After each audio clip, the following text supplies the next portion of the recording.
Hi everyone, it's Thursday and we're still working on our two-dimensional shapes and we're looking at different properties and orientations of these shapes.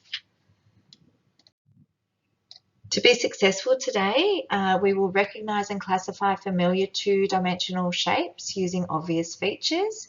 We can identify and name two-dimensional shapes presented in different orientations and identify their features. And we can identify and name shapes embedded in pictures, designs, and the environment.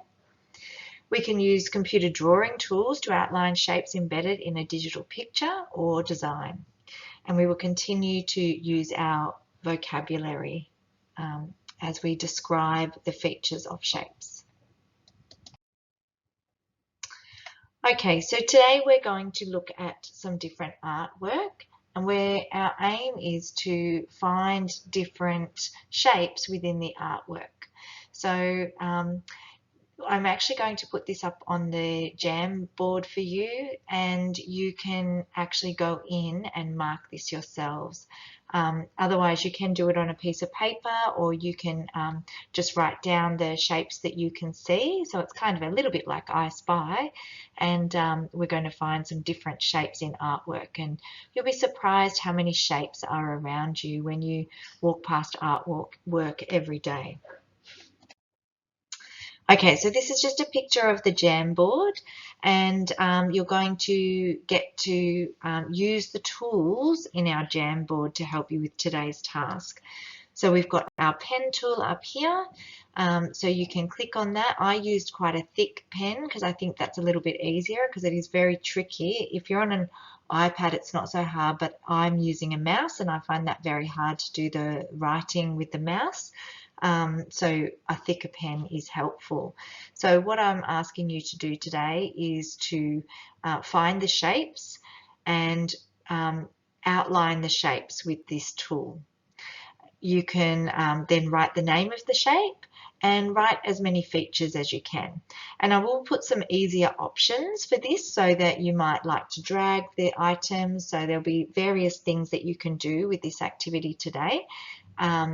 But basically I want you to look and see if you can see any hidden shapes in each of the pictures and use those tools that are available to you so that you can really learn to use different tools on the computer to help you with your mathematics.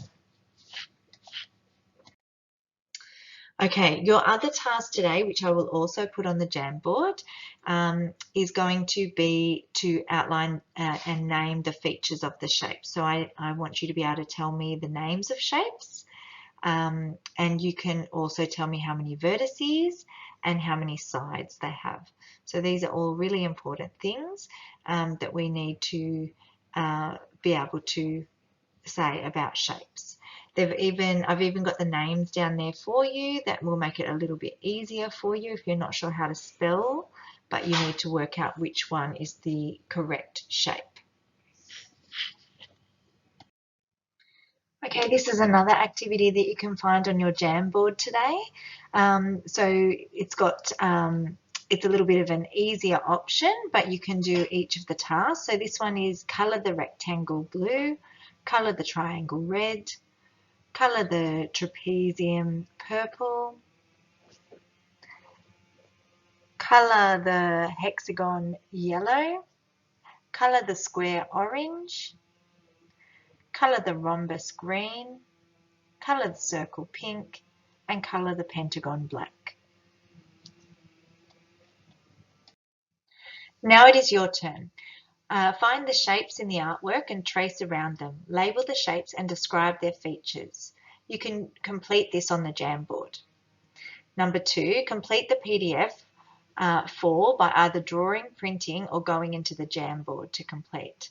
There's also a second PDF that will be attached. You can do that one that I just mentioned a moment ago. You can just either print that out or it will be available to you on the Jamboard. Number 3, go on a shape hunt around your own artwork at home and take a photo. So have a look at your pictures that you've got up on your wall and see if you can find some shapes.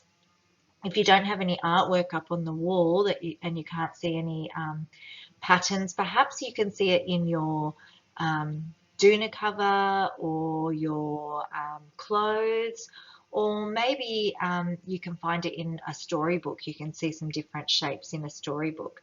So once you've done that, take a photo and upload it to the Jamboard if you can. Give it a try, just as something, another skill to practice. I hope you guys can do that. And then number 4, you can choose any games to play or shape songs and videos to watch to revise any of our lessons that we've learned over this week. So good luck. You've done well, another week of home learning, so happy that you are all trying your best. Bye.